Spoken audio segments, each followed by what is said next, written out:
Hi everyone. अभी सुबह के 5 बज रहे हैं और आज है 1 अगस्त। अब न्यू मंथ स्टार्ट हो चुका है, जुलाई ख़त्म।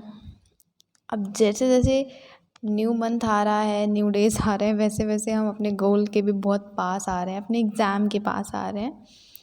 सो यूपीपीएससी के एस्पिरेंट्स जो भी होंगे, दे कैन अंडरस्टैंड कि हाँ सही बात है, बस अब 2 महीने बचे हैं। ऐसे में अब अगर सुबह नहीं उठेंगे तो कब उठेंगे राइट।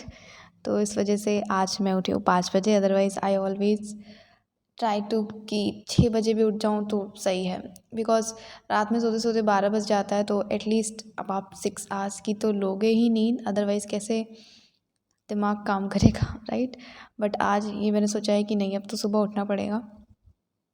एंड इसको बहुत ज़्यादा नहीं कि 2-3 ऐसे नहीं, बट या अभी 5 बजे उठे हैं तो ऐसा ऐसा ट्राई करेंगे बाय द टाइम कि एटलीस्ट 4 AM हो जाए, कि हाँ 4 बजे उठ जाओ। क्योंकि मॉर्निंग के जो आवर्स होते हैं ना, काफ़ी पीसफुल होते हैं, प्लस काफ़ी ज़्यादा प्रोडक्टिव होते हैं। अगर अगर आप मॉर्निंग में भी उठ रहे हो ना, जैसे 5 बजे या 4 बजे, तो इफ़ यू ट्राई कि कम से कम आप 3-4 घंटे तो एकदम अच्छी वाली पढ़ाई करनी है, तो वो सुबह से फिर 9 बजे तक आप अच्छे से कर सकते हो। So I am also thinking like that. अभी यहाँ पे ना I started revising Indian geography from my notes, and आज मैं टेस्ट भी सॉल्व करूँगी। सो या आई होप आप सबकी प्रिपरेशन भी अच्छी चल रही होगी। एंड आप लोग का कैसा क्या चल रहा है, please to let me know in comment section. ज़रूर बताइएगा कि आप टेस्ट सीरीज़ लगा रहे हो या फिर रिवीजन कर रहे हो, फिर नोट्स बना रहे हो यूपीपीएससी के लिए जो भी प्रिपेयर कर रहे हैं। अभी ना कुछ ऐसा हो गया है मेरे साथ कि मैं बहुत ज़्यादा अनएक्टिव हूँ यूट्यूब पे। फ्रेंड्स आप देख सकते हो, इतना मतलब मैं एक्टिव नहीं हूँ कि डेली शॉर्ट्स आ रहे हैं, डेली वीडियोस आ रहे हैं, नहीं। बिकॉज अभी ऐसा लग रहा है कि मैं ज़्यादा से ज़्यादा टाइम अपनी पढ़ाई को दूँ। So you can understand that. अभी 6:30 बज रहे हैं, मेरा मन हुआ कि चलो टेरेस पे चलें। अभी मैंने ब्रश नहीं किया था जब मैं 5 बजे उठी, तो अभी 6:30 हो गया।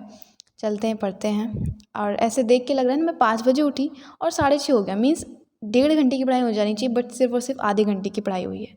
सो अभी मैं ब्रश करूँगी यहाँ पे टहलते टहलते। अच्छा लगता है टेरेस पे। हम नीचे भी कर सकते हैं, बट पता नहीं क्यों अभी आदत अच्छी है कि गंदी, बट मेरे साथ है, मुझे टेरेस पे अच्छा लगता है। बट या I do not do that most of the time, कभी कभी। जैसे कि आज अभी 3 आवर्स हो चुके हैं पढ़ाई करते हुए, एंड यस अब लग रहा है कि हाँ किया है।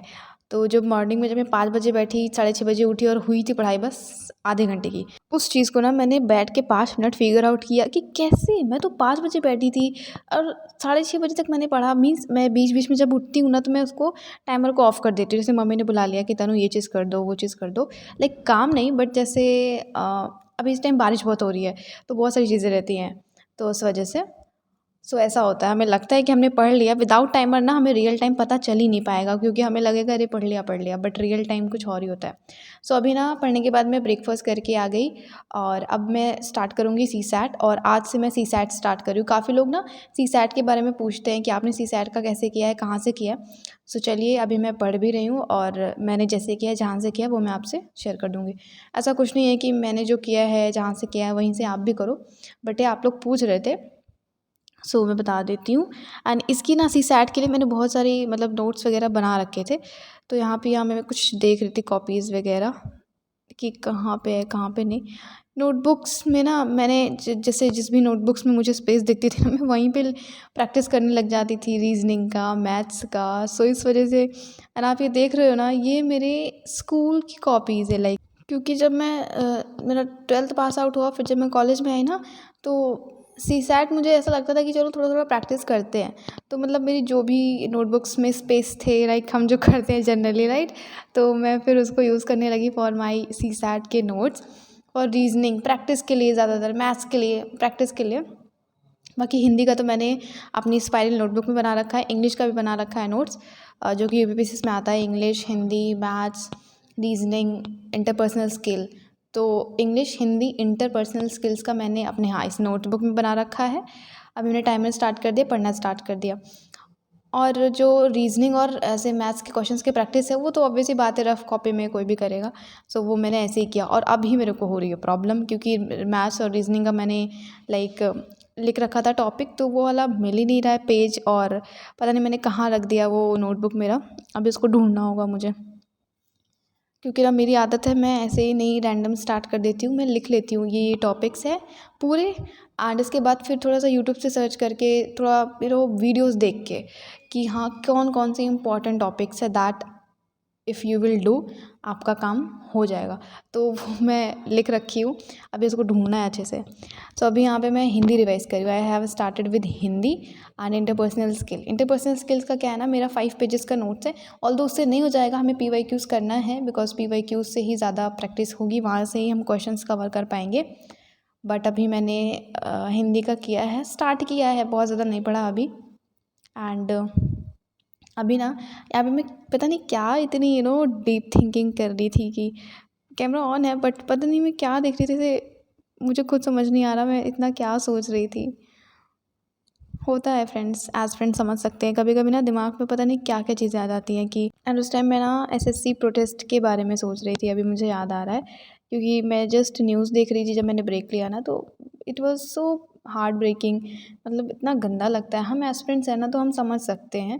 तो वही मैं बहुत ज़्यादा वो हो गई थी। देखो यार, हम एक दूसरे का दर्द समझ सकते हैं, वाई, बिकॉज हम सेम फेज़ में हैं, सेम सिचुएशन में हैं, पढ़ रहे हैं, एक लूप में हैं कि अब ये अब ये अब ये, मतलब है ना, पढ़ते ही रहते हैं। और एक एक्सपेक्टेशन है कि हाँ यार जॉब मिलेगी, हम भी फाइनेंशियल इंडिपेंडेंट होंगे, एंड वो बहुत सारी चीज़ें। तो सोचो, अब आपको जॉब मिलेगी, आप एग्ज़ाम दोगे तब ना जॉब मिलेगी। एन एग्ज़ाम कंडक्ट करवाने का सिस्टम ही इतना बेकार हो रखा है, अपॉर्चुनिटी ही नहीं मिल रही है, तो जॉब तो कहाँ ही मिलेगी। मतलब एक होता है ना कि हाँ एग्ज़ाम देना है, पढ़ के मेहनत करके जॉब लेनी है, अपना गोल अचीव करना है। But guess what, education system इतना ख़राब है कि आपको जॉब तो छोड़ो, आपको मौका ही नहीं दिया जाएगा कि आप एग्ज़ाम दो। सेंटर पे पहुंच भी जा रहे हो तो आपसे कहा जा रहा है कि एग्ज़ाम नहीं है, कैंसिल हो गया, आप एग्ज़ाम दे रहे हो तो सर्वर डाउन है, मैनी मोर थिंग्स। मतलब जॉब तो छोड़ो, आपको अपॉर्चुनिटी नहीं देंगे। कितनी उम्मीदें होती हैं हम एस्पिरेंट्स के एग्ज़ाम से, लाइक बहुत बड़ी चीज़ होती है हमारे लिए एग्ज़ाम, क्योंकि वो एग्ज़ाम हमारी लाइफ बदल सकता है। अभी फ्रेंड्स यहाँ पे ना मैं टेस्ट सीरीज सिग्रीगेट कर रही हूँ, as I have to start test. तो ये मैंने टेस्ट सीरीज़ कहाँ से मंगवाई है, इस चीज़ का मैंने वीडियो भी आपसे शेयर कर दिया है, लास्ट वीडियो ही आप देख सकते हो, बट इसका लिंक मैं आज के वीडियो में भी डिस्क्रिप्शन में दे दूँगी। तो अगर आपको लेना है टेस्ट सीरीज़ तो आप वहाँ से ऑर्डर कर सकते हो, मैंने ले लिया है। And I will be starting my mock test. So आप भी ले लो, because practice is everything. Without practice नहीं पता चलता, हम पढ़ते पढ़ते पढ़ते पढ़ते हमें लगता है कि ये हो जाएगा, बट ट्रस्ट मी, मैंने अपना फर्स्ट टेस्ट दिया और उसका एक्सपीरियंस क्या था ना, वो नेक्स्ट व्लॉग में शेयर करूँगी। बट या एक्सपीरियंस उतना अच्छा नहीं था। मतलब हम इतने ज़्यादा कंफर्ट हो जाते हैं रिवाइज़ करने में ही ना, पहले तो रिवीजन में ही बहुत ज़्यादा हमें रेसिस्टेंस आती है कि नहीं नहीं नहीं करना, नहीं करना, दिमाग पता नहीं क्या क्या चीज़ें बताता है। बट फिर जब हम करने लग जाते हैं तो हमें रिवीजन इतना अच्छा लग जाता है कि हम प्रैक्टिस को नेगलेक्ट करने लगते हैं। बट जब हम प्रैक्टिस करते हैं तो हमें रियल समझ में आता है कि कितना टफ़ है वो पेन से आपको टिक करना, एंड फिर उसके बाद OMR शीट भरना, इट्स सो टफ़। बिल्कुल टाइम पे हो जाना पेपर आपका, एक्यूरेसी मेंटेन रखना, तो ये सारी चीज़ें ना प्रैक्टिस से होंगे। सो अगर आपको टेस्ट सीरीज़ लेनी है तो लिंक डिस्क्रिप्शन में है, and you also please start your practice. I have started, next vlog में मैं आपसे शेयर करूँगी। अभी ना यहाँ पे बहुत ज़्यादा एग्जॉस्ट हो गई थी, बहुत ज़्यादा। एंड मेरे साथ ऐसा है कि जब मैं एग्जॉस्ट होती हूँ ना, मेरे को लगता है मेरा हेड बिल्कुल फ्री फील करे, तो इसलिए मैंने ऐसे हेयर्स ओपन कर लिए, अदरवाइज़ इतना मुझे पसंद नहीं है ओपन हेयर्स। बट सिर दर्द जब होता है ना तो लगता है कि पहले बाल को फ्री करो, पहले रिलैक्स करो। अभी यहाँ पे मैं टारगेट स्टिक कर रही हूँ, नेक्स्ट डे का टारगेट लिख रही हूँ।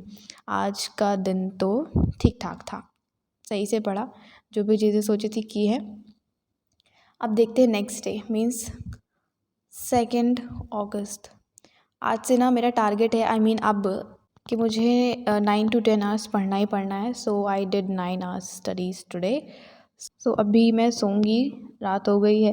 एंड आई होप आपको व्लॉग अच्छा लगा होगा। अच्छा लगा तो please do like the video and subscribe the channel. मुझे सोना है, अभी तो मुझे सोना है, तो जब तक कि मैं यहाँ पे अपना रूम में टारगेट्स लिखूँ, जो भी करना है करूँ, तब तक मैं यहाँ से ना एक कमेंट शेयर करना चाहती हूँ। वो कमेंट था कि दीदी कंसिस्टेंसी, कंटिन्यूटी कैसे मेंटेन करें। तो देखो, इस चीज़ के लिए मैं एक चीज़ कहना चाहूँगी कि देखो, ये ऐसे नहीं हो जाएगा कि अचानक से हो गया, ये ग्रेजुअली होगा। आप जैसे मन नहीं कर रहा है, मन कर रहा है, नहीं कर रहा है, 21 डेज़ का टारगेट सेट करो कि यार ये 20 डेज़ हैं, 21 डेज़। मुझे अब स्टार्ट करना है 1 डे से और मुझे डेली एटलीस्ट 4 आवर पढ़ना है। कुछ नहीं, बस 4 आवर, 4 घंटे पढ़ो, फिर अपना 20 घंटे एंजॉय करो, सो जो करना है करो, मुझे 4 आवर्स पढ़ना ही पढ़ना है, कुछ भी हो जाए। ऐसे करके ना आप धीरे धीरे देखो बैठना स्टार्ट हो जाएगा आपका, क्योंकि हम बैठ ही तो नहीं पाते हैं। आप पहले सिटिंग हैबिट्स लाओ, मतलब अगर आपसे नहीं हो पाता है तो मैंने 4 बोल दिया, चलो आप 3 कर लो कि यार 3 घंटे डेली पढ़ना है। इस तरीके से ना आपका दिमाग भी कहेगा कि अरे बस 3 घंटे तो पढ़ना है, चलो पढ़ लेते हैं। तो थोड़ा सा दिमाग के साथ ऐसे माइंड गेम्स खेलो एंड अपनी कंसिस्टेंसी कंटिन्यूटी मेंटेन रखो। स्टार्टिंग मेरे साथ भी ऐसा होता था, बट बाय द टाइम ठीक हो गया। So that's all for it. अब आपसे मिलूंगी नेक्स्ट व्लॉग में। Please do subscribe the channel. Bye.